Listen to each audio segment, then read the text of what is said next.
Millionaire Maker Show on Thursdays at 11:30 a.m. with host Cleopatra Draper, and hear more from me on Saturdays at 2 p.m. on WVON. Trust and believe the lottery is not the only way to become a millionaire. For your one-on-one appointments, visit BrandonMrFinance.com.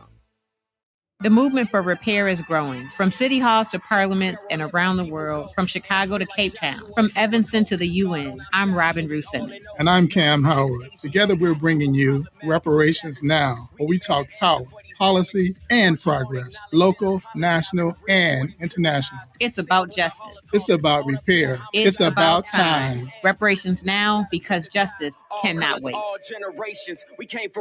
Reparations Now, Saturdays at 4 p.m., only on WVON 1690.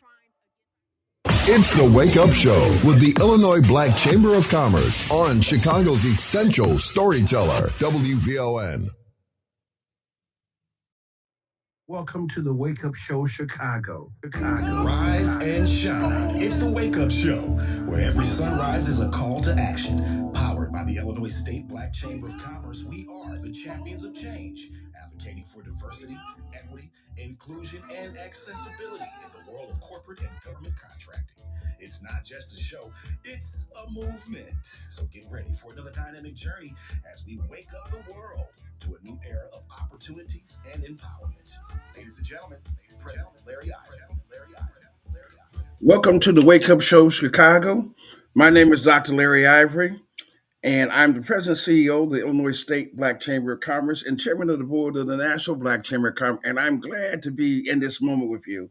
Hey, but let me get right down to business. And, I don't even know how to introduce my co-host. She's everything. She runs the show. She does all the work. And I'm so excited to have her as my co-host, the vivacious, the incredible LaDonna Ray. Let's give her a hand. LaDonna Ray, you on, girl? I am. Thank you so much. And good morning to all of you, Chicago and the rest of the world, because we got folks in Africa listening too. Welcome to the Wake Up Show, Chicago. As Larry said, Dr. Larry Ivory is definitely the head of the Illinois State Black Chamber of Commerce. And because of you, Larry, this is the beginning of the year, but we got a lot ahead of us for 2026. Because of you, the Wake Up Show is here on WVON 1690. Now, also because of one more entity, Wind Creek Chicago Southland is sponsoring this show. So make sure you guys head out to Homewood and take a look at the casino. You got to be 21 and up though. But it is a beautiful experience. I've gone there for my birthday. We've done the conference there back in 2025, Larry, and I know that we have some things coming up that we're going to be doing with Wind Creek, Wind Creek, Chicago Southland as well. And we have another week of actor, director, writer, and human rights trafficking certified consultant. I didn't. Yes. I know I saw your certification. We got one more week. I thought we had them for the life of the show. What do you mean? Well, I said another week. I didn't say one more week. Okay. Lorenzo, you see how he threw that out there? Lorenzo T. Hughes, welcome to the show. Welcome. Good morning. Wake Up Show and the Illinois State Black Chamber of Commerce. And did I hear Larry say the vivacious? He did. Oh my goodness. All right. Man, thank you. I'll take vivacious. But listen, those of you that are watching, make sure you share the show on Facebook Live. Hit that share button. Put your comments in the chat, and we'll be able to read them live on this show. In addition to that, be sure to go to ilbcc.org so that you can take a look at what the chamber has in store for you to become a member, to be a sponsor. Okay, because in order to move the needle, Larry doesn't tell me to say this, but I do know this from working with the chamber and inside of the chamber that it takes dollars to make moves. Okay, so when you join as a member, number one, you're joining as a business organization that becomes family in the organization of the Illinois State Black Chamber of Commerce. And I'm being very, very specific when I say that. Illinois State Black Chamber of Commerce is our differentiator. But when you become our family, we get behind you and push you forward as a business. And we need you all to know that specifically. All right. On the line, we have our correspondent that's going to give us an update in Washington for someone who doesn't just deal in headlines. She deals in strategy. Aisha Mills with Phoenix Strategies is back with us to give a real-time pulse on what's happening in Washington right now. And Aisha, I just want to let everybody know that you've been on a little break from us, but you and we had lunch here in Chicago when you kind of came through the city. Yes, sis. Yes, it is so great to be with you, Dr. Ivory. And let me tell you, LaDonna, that was so wonderful. I'm so glad we got to have some FaceTime and Kiki together. Yes, we did. And that food was good too. Well, what's the real mood in Washington right now? Because the headlines tell you one thing, and it's starting to look like a little bait and switch. But that's just my commentary. But what's the real mood in Washington right now? Well, listen, your commentary is spot on as always, which is why we are so fortunate to have your voices, bringing us this news. Here's what's going on in Washington. We are in January, which is really a choke point for all of the minority business owners that are listening to us right now. This month is when the federal government is locking in on how it's going to spend trillions of dollars for the rest of the year.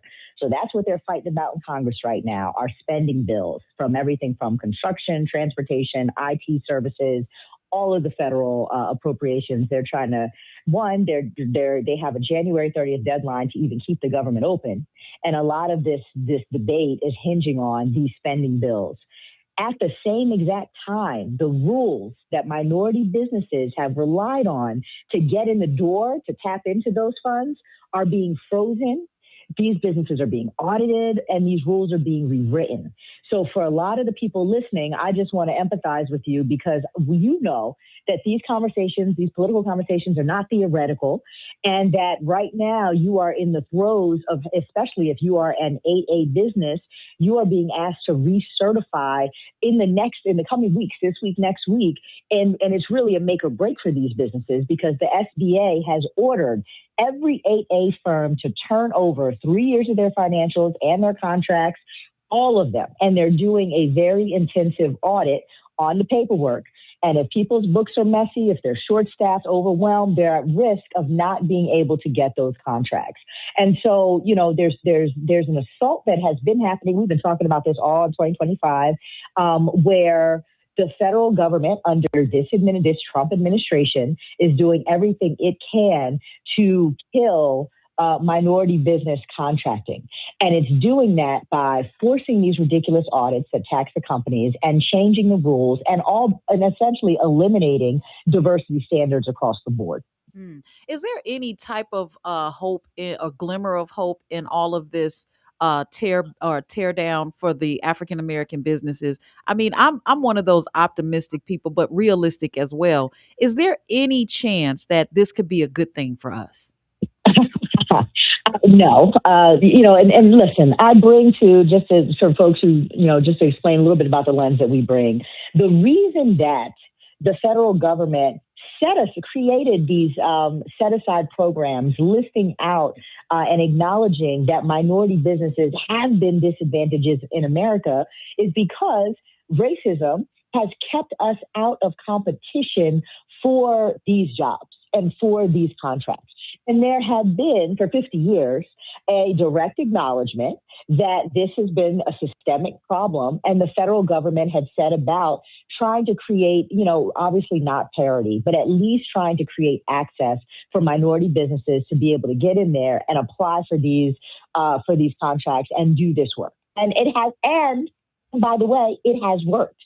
Our businesses that have been historically disadvantaged have been able to grow and thrive by having access to be able to do business with the federal government. And all of those rules are now being rewritten there. And on top of that, which really is crunching us in the short term, is that this is also a federal government and Congress that is rescinding spending, period. So federal spending is drying up, period. And that means that there are going to be fewer contracts that come out all across the board. Illinois is experiencing this. It's one of the 5 states that is seeing like cuts to social service funding, cuts to transportation funding, and the federal funding just not coming in, which means that there's less there's less jobs, less contracts to go around all the way. And when you cut out a real acknowledgement that minority businesses deserve to be able to have like a fair shake in competing, which is what they're doing, it makes it difficult for everyone. So, this assault, there's no way around it. I certainly would discourage us from saying, well, we should not think about ourselves in race and disadvantage anymore. That's what they want us to do. The truth is that America has marginalized us, and they're continuing to marginalize us. I think the question that you're asking is, well, what are we going to do about it? Right? Like, so what is our pivot? What's our pivot? Let me ask a question before you go into that. All right, Larry. I think it's important. I'm going to interrupt you just for a moment. I think it's real important because I hope what you're going to talk about is midterm elections, because that's the only way I see that we fix this problem, that we have to take back control of the House and the Senate in order to get some degree of fairness and opportunity, because where it's headed is surely a very negative thing from a Black business perspective and from a Black people perspective. I'll pause that and give it back to you. Yes, sir. And thank you for always, really centering the politics here, because the politics are very personal for us. Very personal for us. We are not in a time where you can just walk away and say, well, I don't do the political thing. I'm just trying to run my IT business and get some contracts, because those contracts are being politicized against you. So it matters that we are involved and engaged and paying attention to the balance of power and the politics in 2026. The Democrats have an opportunity to reclaim the House. It's the landscape looks like there are enough seats up in the air that Democrats can win in order to take back power in the House. So what will that do? We are unlikely to be able to take back the Senate. And I say we because I am a Democrat. The Democrats are unlikely to be able to take back the Senate. And obviously, Donald Trump is still going to be in the White House. But by being able to put Hakeem Jeffries in charge as the Speaker of the House, becomes a blockade to a lot of this foolishness that they're trying to do, because you've got to have both houses bicamerally pass a bill in order for it to even get to the president's desk. So that is the number one thing that is happening right now, is let us all be involved and engaged in flipping that power in Washington, so that we do not have the factions that are anti-minority businesses running everything. We need to put Democrats in place. The other thing I would say from just a business perspective is that we got to stop waiting on Washington in order to, continue to thrive. And we've got to move our businesses closer to where the money continues to flow, because the federal agencies are either slowing or freezing funds. So we've got to continue to move closer to the buyers who can still execute on contracts and move fast. Who are those people? Well, those entities are state and local government. States right now have a real opportunity to bridge that gap and double down on their minority business contracting programs. Counties, cities, school districts, public authorities, hospitals, and universities also can move quickly. So as we're thinking about, the initial pivot, as this funding starts to dry up from the feds, where are places that our businesses can continue to do the work, continue to build upon a track record of accomplishment, and to continue to just thrive. It's looking at other revenue sources. And then also, I would say, there isn't going to be a comeback from this assault on quote unquote set asides, right? The damage has been done from a PR standpoint. And so can we, think of ourselves now as businesses beyond just set aside dependent and really focus on our narratives as mission critical vendors? Because we are brought on to projects because of the work that we do, not just simply to check a box and fill a goal, but because we're the best company to do that actual work. And so I would just encourage folks to really think about how we're talking about our services and our work as mission critical to the task at hand, whether or not there's a set aside. Larry, I think that we everything comes back to us having a lot of work and so many things to cover, so many things to address. What are your final words to Aisha before we let her go, Larry? Well, I think what we've been talking about, what we continue to talk about, is Black excellence. We are incredible people, incredible creativity, great business people. We got to make ourselves relevant to our partners, to the industry we're in. And I agree with her 100%. We have to continue, in spite of what's going on, we got to stay focused on, being the best that we can be and making ourselves relevant and really understanding that we can't be on the peripheral. And like she said, we can't think that politics doesn't matter because it matters. And the chamber is not necessarily a Democrat or a Republican. We really just care about policy. And right now, the policies of the Republican Party has been detrimental to Black business, and therefore we have a problem with that from a chamber point of view because it undermines a lot of things that have a positive impact upon us. So I just continue to say to Phoenix Strategy and to the team there, thanks a lot for giving us great insight on Capitol Hill. Continue to do what you're doing. You're always going to have a place to come and share with us on the critical issues and make sure that we get out to our audience. And when it's time to take action, where we need to mobilize and organize, then you can count on us doing everything we can do to protect the interests of Black business. Well, before we let But, Aisha yep. go, I do have a caller. We may have it may be on topic. Hey, Jim. Hey, how's it going, guys? A lot of interesting points, but I think when you talk about businesses run by states like Indiana and Florida and Texas do better. That includes Black business because states there run things better than democratically run states like Illinois and New York and California. That's why there's growth in these states, and we have a dearth of business in Illinois. And, business don't want to come here. One of my good friends, his wife worked for Tyson's Foods, and they pulled out a couple of years ago, and all that business now that those people had in Illinois, is in other states now. So if you have a Black business, you have less business because there's less people here that have money to buy things. And so the policies of high taxes and all this other kind of stuff ruins business. And in Illinois, for example, we have all these layers of government. It shouldn't be a partisan fight. We should reduce the number of government agencies we have, and the expenses wouldn't be so high, so we wouldn't have taxed people so much, and that would bring growth. All right, thanks. And in fact, in Florida, DeSantis is talking about doing it with property taxes for your home. All right, what do you say to that, Aisha, Larry? Well, I would, first of all, Dr. Ivory, thank you for that. And I just wanted to plug that, to kind of fine point on it, that the politics are personal for us. And the political and policy decisions literally reshape opportunity in America.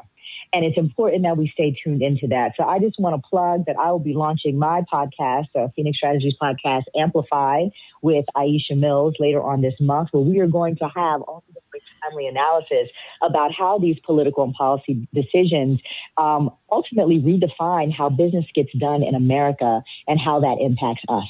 So we'll be continuing to, join you and talk about everything from watching on this show, but Amplified will be doing that as well on a weekly basis, because it matters that we know what's happening. The more we know, the further we can go. I'm excited. Hey, Alicia, thanks a lot so much for so much. But let me just make this comment to the caller that made the comment, because I appreciate when people come on and have a different perspective, and it's important. And he made some very good points in reference to sometimes in Indiana where you have you have a blue state, you have a red state, but we've yet to see when you take a look at the numbers and you take a look at whether you took Indiana as an example, and to say that Indiana is doing more business with Blacks than Illinois is erroneous. It's not the case. And with some of the policies that we're having, unfortunately, whether you're Democrat or Republican, I think some of the policies that's coming out of the White House has been detrimental. And so the impact of those things has not been felt in the red states or the blue states. I think data is going to tell us a lot. That's why having a data scientist and the right people makes this thing really important in terms of being able to have a real meaningful conversation, a straightforward conversation. So, Alicia, again, nothing but love for you. Thanks a lot for coming on the show, and we'll keep rolling.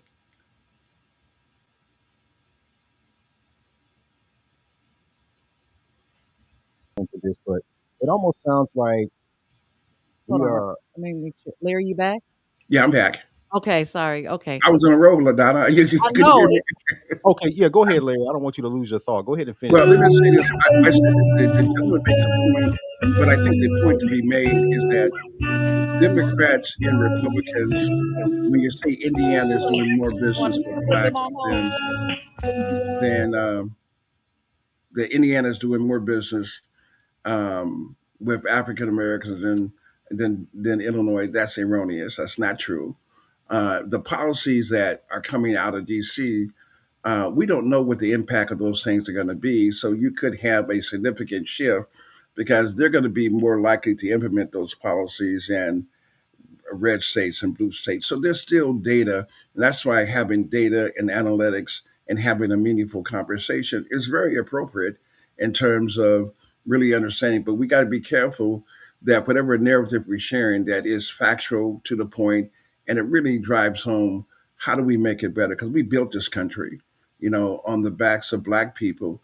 And for us to be not a part of the economic agenda and what policies that hurt us, I think we just got to challenge that, quite frankly. Mm-hmm. All right. Aisha, thank you so much from Phoenix Strategies. I was going to say, I can't wait to see that awesome background that you have because I think it's a real background, but you have the best backdrop, aesthetically pleasing backdrop in podcast world. Thank you. Appreciate it, y'all. All Take right. care. We'll Thank see you you. in a Take couple care. of weeks. LaDonna, who Well, do we got next? Well, we got a couple of callers, and before we get to them, I want to make sure that we thank Phoenix Strategies for coming on, and we want to send our thoughts and prayers. Do you want to do that now, Larry? Yes, absolutely, LaDonna. So we really want to send our thoughts and prayers to the Crawley family, Dr. Michael Crawley and his family, for the loss of his wife. She was laid to rest just yesterday, and he is part of the Illinois State Black Chamber of Commerce family, and he's a member. So we still, no matter what, want to send our hearts and prayers out to the Crawley family. Absolutely. Much love. All right. Now that we've talked about power at the national level, let's talk about power where it starts in education, ownership, and who controls the narrative. We have our very special guest, who is not just an educator; he's a builder of systems. Dr. Walter Milton Jr. is the founder and CEO of Black History 365, the only Black-owned search firm staffed entirely by Black professionals. Where they do that at? Okay. They do it right here. And a national leader in education reform. Welcome, Dr. Walter Milton. Great day, and I'm so honored to be here. And, my father said, when you're a good listener, you increase the probability of being specific, which makes you terrific. Oh. And one of the things that I gathered this morning, just being a good listener, is that this is more of a time than ever before that we have to create surges of symbiotic relationships and galvanize ourselves like never before to come together and really combine our resources so that we can begin to build out in many ways. So I want to thank the sister, Aisha, who really laid some great foundational knowledge down this AM. And it definitely has awakened my senses, if you will. Absolutely. Much needed information always. Larry, well, I know you want to welcome him personally because you Yeah, were well, excited about having him on the show today. Hey, well, Dr. Milton, let me say it's just an honor to have you on the show because you represent Black excellence. And, let me just acknowledge this also to our listening audience that we selected Dr. Milton's firm to be the search because we're searching for a new superintendent in Peoria, one of the largest school districts in downstate Illinois outside of Chicago. And he was selected and has done a phenomenal job in reference to doing the search. And we're right at a moment where we're going to be selecting within the next week. We will be making an announcement of the new superintendent for the school district. But Dr. Milton was a part of that search firm, and we were glad to select him. So, Dr. Milton, nothing but love for you.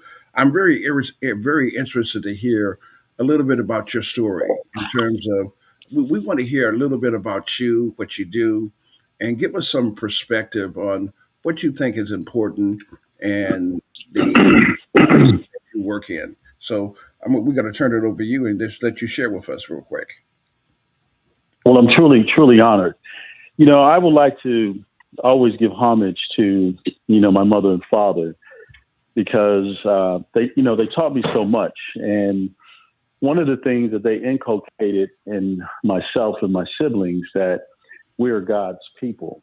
And so what happened with me growing up, it was an unmovable assurance that really led my life.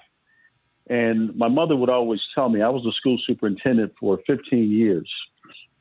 And I remember this one dreadful day, I got this phone call from my mom. We talked all the time. And she said, the universe is calling you for something greater. And you have to respond to it. I'm like, oh, Mom, I'm doing really well. I'm a superintendent. I'm building new schools, making a good salary. I have a doctorate degree, a PhD. And I said, I'm doing okay. She said, why would you settle for that? I said, well, Mom, I'm doing okay. I'm making well over $300,000 a year. She said, what happened to you that you don't realize that God gave you a mind to make $300 million to help our people? And she said, I may be dead and gone, but you're going to listen to me. My mother died that week unexpectedly. And I had just lost my father. I lost my brother, my only brother I had. I lost my two nieces who died in a fire. And I lost my nephew who was shot to death. And so I had all of these things coming at me at one time. And I was leading a large school system. So I went to my board of education and I decided to resign. And I started my company From the Heart International Educational Services. And then we're doing well. We were doing really well for a number of years. And then I went to sleep one night and I had a dream of my mom again. She came to me again. And I'm like, here we go. So this particular dream was more of a memory that I had in fourth grade. And I remember in fourth grade, which is a true story, my teacher said that we're going to teach Black history. And I was really excited. But little did I know that her form of Black history was different than what I was taught in my household. Mm-hmm. She taught slavery. And I remember, I wanted to wear my suit to school that day. And it was the only suit I had. And I was growing, but the suit wasn't growing. And I went to a magnet school in New York. And I sat there and I was excited. First time I sat in front of the class. And I was one of 14 Black students in this busing school. And I'm excited. I'm like, yeah, Black kid. I know all of this stuff. I can go back to the ancient days. I can talk about Inhotep. I can talk about the ancient characters in the Bible. I'm ready. And the first thing that she showed was a so-called slave master beating an enslaved person. And it ushered so much anger and shame and humiliation into my young spirit. I remember going home and I told my mother, I said, my father, I said, how can you tell me that we were great people, that our ancestors walked this earth with the Creator, but we were slaves? Mm-hmm. My teacher said that we were slaves, that we were picking cotton, that we were picking sugar. How can you do that? And my mother said to me, she said, one day you're going to be able to tell the world that story. So what that experience did for me, I woke up the next morning and I started writing.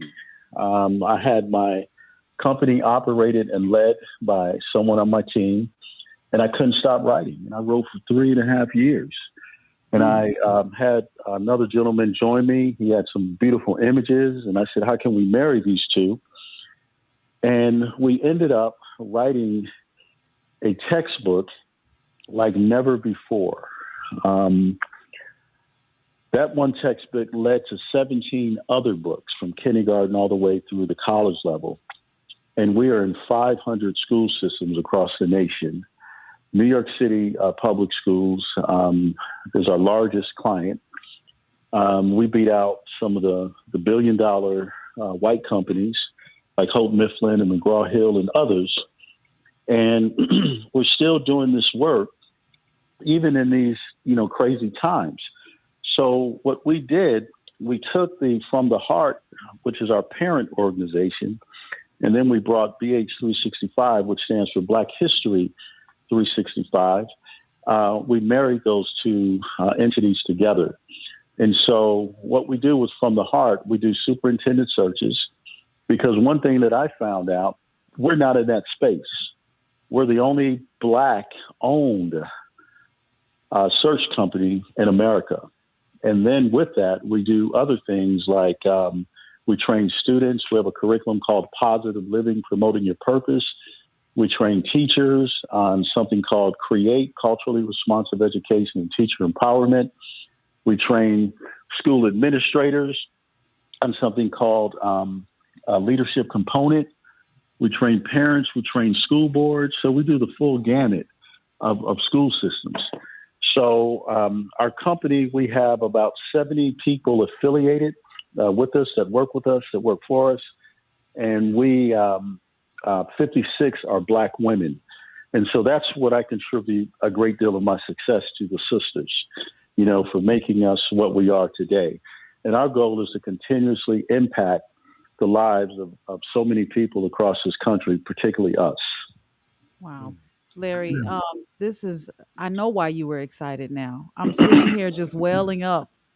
And these are the stories we need to hear, because it sounds like you were excited about being Black and Black culture, and your teacher instantly wanted to neutralize, as we say, your thoughts and make sure that you didn't think too big of yourself. And that's very much so. That's how it goes, because I remember as well our Black history and when it was introduced to us. And, I want to say this real quick before I lose this thought. So, and I don't want to go back to the last conversation, but it's going to lead up to this thought here, because we talked about, this contracting, and listening to that conversation. It's almost like, and this is what I heard and what I hear right now, is that we are fighting to become slaves to these contracts. Yes, I think what she said, something about the Democrats, being put back in place so that we're able to get these contracts. That's basically giving us permission to sign up for these slave contracts, to be slave to someone. And what stood out just now with what was just mentioned, I think you mentioned, I think was, did he say he teaches creation or creating? The thing that disturbs me about our ability to create is that, yes, we have the ability to create, and we've been taught to create, but that creation is used to build the wealth of somebody else and not ourselves. And that bothers me. That bothers me so much, that we have this talent, we have this skill. We spend all this money for PhDs, doctorates, and we take that education to build the wealth of someone else. I think it was said that, we're taught to go to school, to get an education, and to get a job. In other countries, they're taught to go to school, get an education, and to start a business. Why aren't we doing that? Why is that not our focus? Wow.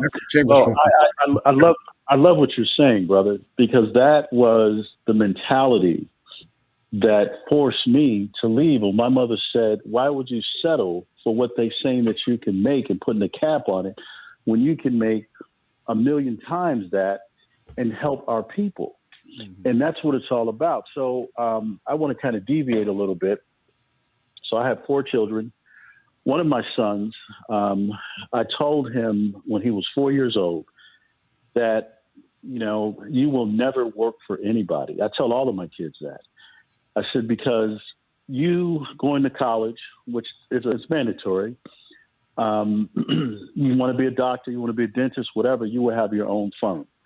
And so I inculcated that in them And I said, one way that you're going to master this thing is have products that you create, have services that you provide, and then you buy a mass amount of real estate. I said, because we have to create systems that our children will never work for nobody. However, we provide opportunities for our people like other people because we're the best. We have a gene that no one has. It's called the best gene. Whatever we do, we're going to be the best. If we are a doctor, we're going to be the best. If we're a crack addict, we're going to take that to a whole nother level. Oh, wow. We are the best at whatever we do. We have a best gene. So my boys, 2 of them play college football. One of them, he's been having a conversation with me, goes out to Arizona, plays there, 2 of them. And he says, Dad, the scholarship is taking up a lot of my time. I got to be a student. I got to go to practice. I got to do this. But I really want to do my business. And his business is doing really, really well. He's only a 19-year-old kid. And his revenue line is probably about anywhere between $64,000 to $100,000 a month.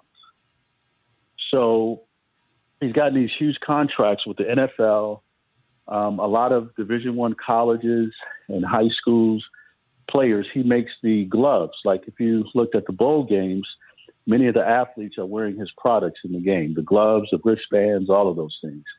He owns a company called Grips Are Us, GRIPZ .com, Grips Are Us. And so, and then I have my other son, he started an alkaline water company. These are college students. And that's what we have to do. I love what you're saying, because what we haven't learned to differentiate education and schooling. Those are 2 different things. What we provide and what we advocate for our children to receive too much schooling and too little education. Education teaches you to own yourself, to be independent, not to be dependent on anybody, because we have the same intellect, we have the same ability to create. And if we begin to circulate our dollar and we start coming up with our own grants, our own pool of resources, so that we can create millionaires every day, that's how we gain respect and independence. Wow. You guys are listening to the Wake Up Show Chicago right here on WVON 1690. You can give us a call at 773-591-1690. And we have a caller, Tommy. Hey, Tommy, you're live. First of all, let me just say this. I think it's very important and absolutely insightful. In case you guys wasn't paying attention, every time something comes on this radio station, insightful, impactful, gives clarity, gives direction, and eliminates all the excuses, then individuals call right behind it. The radio station is under attack. And unless people like yourselves continue to do what you're doing, I would like to say to your guests, I went to Peoria Central, graduated in 71, played basketball for Bradley University.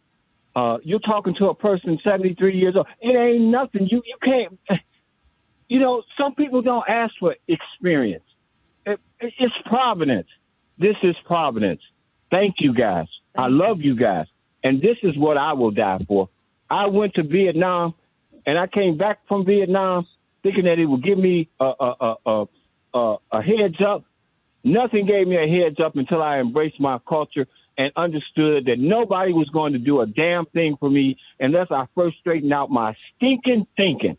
And that's what we got going on right now. And I pray that you guys will continue, especially your guests. I know Peoria. I was down in Peoria when Richard Pryor was down there. So God bless you all. Wow. Thank you, Tommy. Wow. You got some passion there, man. Love that.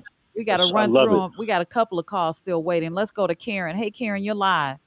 Hey, how you all doing? Great conversation today, because there's a difference between education and schooling. What does a group of goldfish, they swim together, and we've gotten it confused, because if you really think about it, it's kind of crazy to go take out $100,000 loan to go make $60,000, $70,000 when sky's the limit. Money, listen to this. Money is looking for ideas. Ideas come from your mind when you take the time to think about it. We got to break away. We keep depending on the government contracts and government this and government that. No, it's time for us to do our own thing. And guess what? Have intelligent conversations, even if we have a different point of view, because out of your heart flows the issues of your life, and networking will determine your net worth. And what we've done, many of the people that have gotten in elite spots, they make people pay for what they know. And that's not the way it goes. We can do anything we put our mind to. There's no other culture on this planet like us. Like he said, whatever we do, we're the best at it. So this is an awesome conversation. And these are the type of conversations we need to have and get away from vote red, vote blue. We got it. Oh, that's a lie.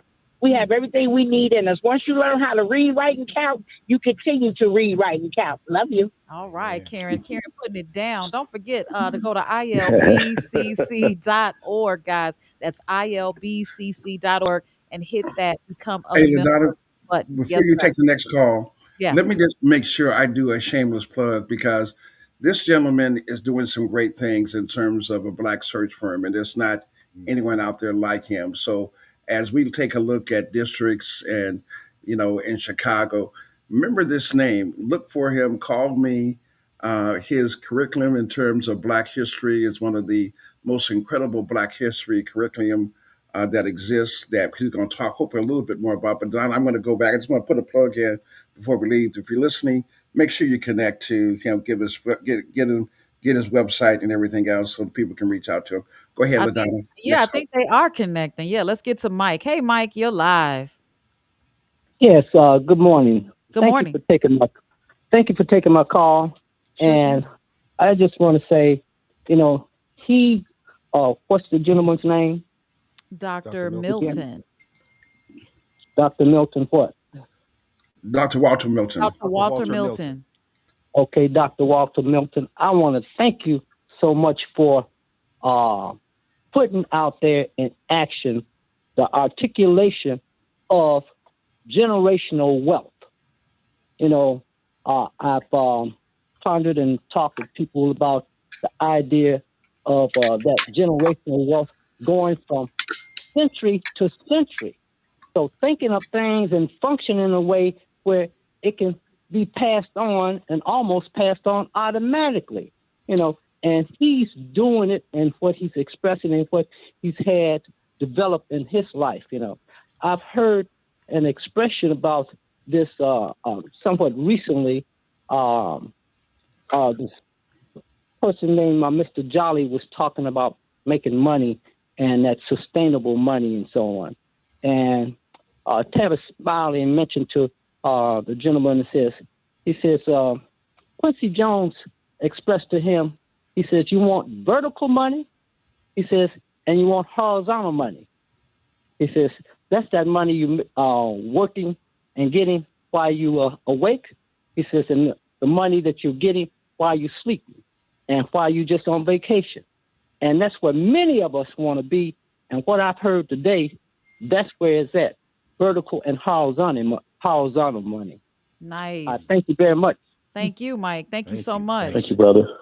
All right, Thank you. we got one last caller. I'm going to grab Raymond. Hey, Raymond, you're live. Thank you for taking my call. Of course. You're live. Yes, I agree 100%. That's why the Asians, Koreans, and Indians, you notice when they come over to this country, all of them work for themselves. They don't work for nobody else. It's like he said, like the doctor said, I agree 100%. There's a big difference in education and getting a lot of schooling. Both is good, but knowledge is better. And I've noticed with the Koreans and the Asian Koreans who saturate our neighborhoods, they all work for themselves, gathering the wealth that comes from African Americans and then take it to their neighborhood, and they live generational wealth. And what he's saying is so pivotal, it's so important, especially in today's society. And that's why President Trump he attacked the federal government and got rid of so many African Americans, especially women, because he knew we are employed heavily in the federal government sector. That's all I wanted to say. Thank you so much. Thank you, Raymond. Thank you. Thank you, brother. Absolutely, Raymond. Thanks a lot. Hey, Dr. Walter Milton, I know Yes, we're sir. getting ready to close out the show. Give us some more insight about a little bit more about you, because I know we may have some more callers, but we're probably not going to get to them today because we'll bring you back on the show. But I want to give you an opportunity to share with the listening audience things that you think we need to understand more about, and how, and with what you're doing in all these schools across the country, why it's so important. Yes, it really is. One of the things that that's really vital is that, and I love what everyone is saying, but we have to break several psychoses. And one of the psychoses that we have to break immediately is the plantation psychosis. Because what happens when we break that, we realize that there were three major tactics that were used on us, even if it's played out today. It was divide and conquer, victimization, and genocide. And so what we're dealing with right now is a form of mental genocide. And what I mean by that, we have to we have to extrapolate our hard drives. We have to really examine all the information we were taught. We have to challenge that information, and then we have to transition that information out, and we have to put new information in. And that can happen at any age. It doesn't happen in school or anything like that, because these are systems that were designed to keep us enslaved. So one of the things that we did in our textbook, we went all the way back because of that experience that I had in elementary school in fourth grade. We went all the way back and we identified us from day one, the beginning of time. We are descendants of the first people of this earth. Mm-hmm. We created this earth.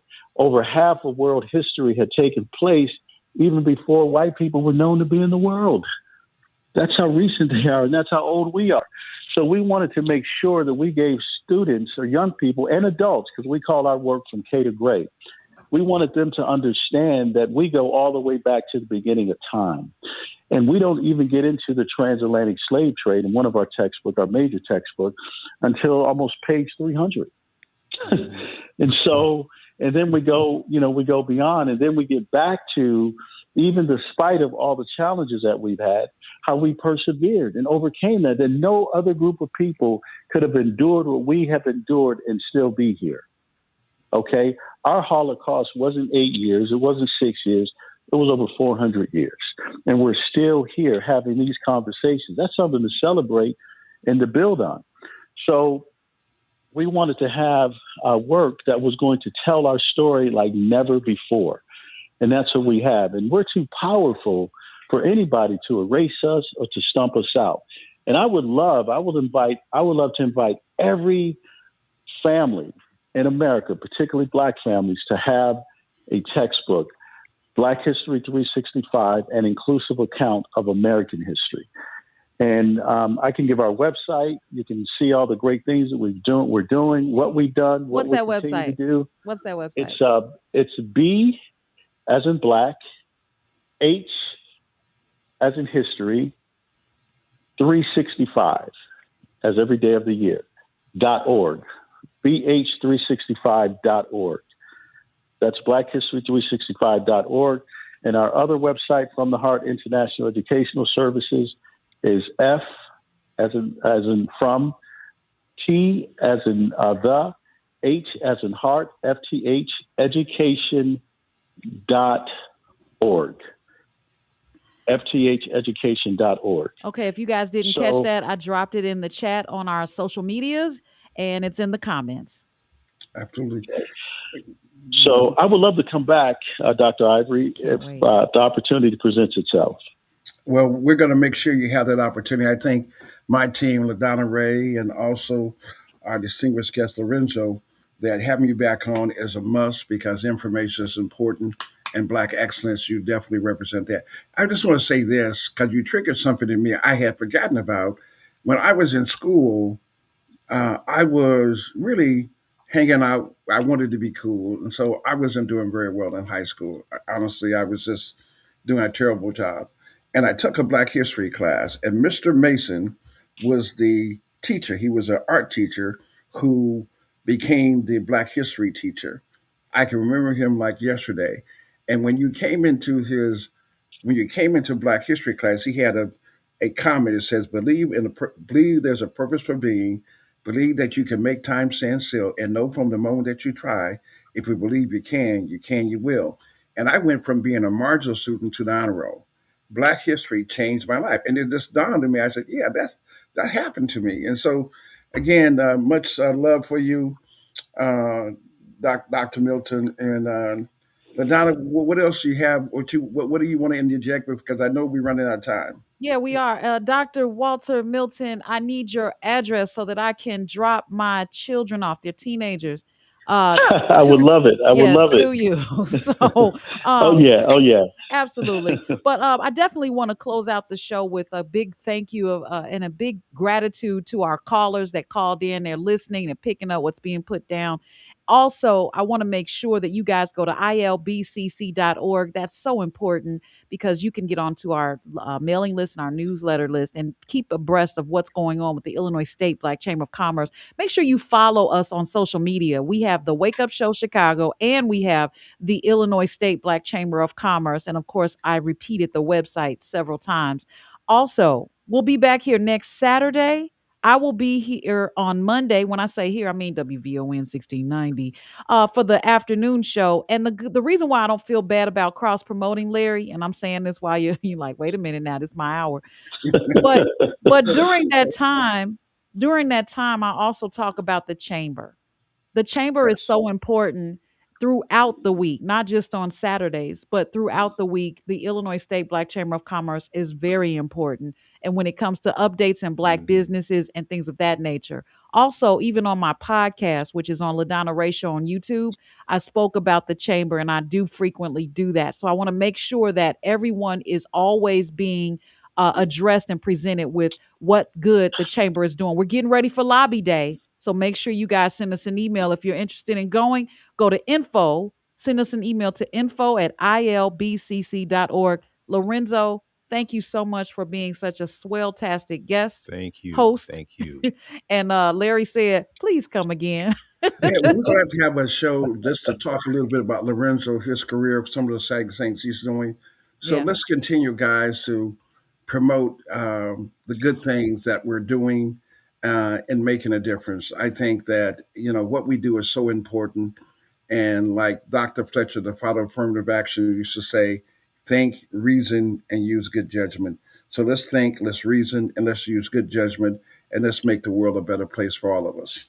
Amen. All right. Well, that's the end. And Thank you. Thank you. You're welcome. And thank you to Aisha Mills at Phoenix Strategies. Of course. See you next Saturday, 9 o'clock. Okay. Prepare All right. and illuminate the path towards a more inclusive tomorrow. Follow us across the socials at The Wake Up Show Chicago.